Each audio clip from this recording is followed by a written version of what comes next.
首先，我們打開購預訂單頁面，選擇進貨的供應商、門店和預計到貨日期，再錄入進貨商品和數量，總金額字段可以自動計算。如果我們不需要預訂操作，則直接錄入購入負單即可。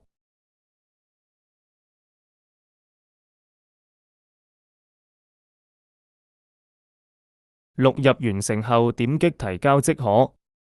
再打開購預訂單查詢頁面，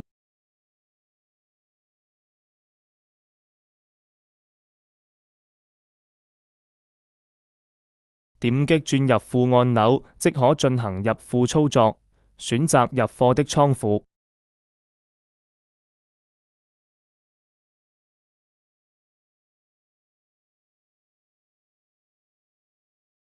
選擇付款賬戶和錄入金額。注意，收款夾計金額不可大於訂單夾計金額。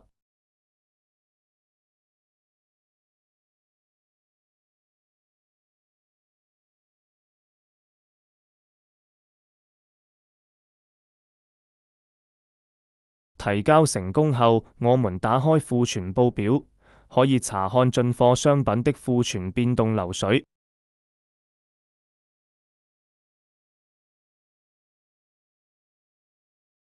如果單庫錄入有誤，可以點擊作廢按鈕，點擊轉退貨按鈕，可以進行扣退貨操作。作廢或退貨後，相應商品庫存會變動。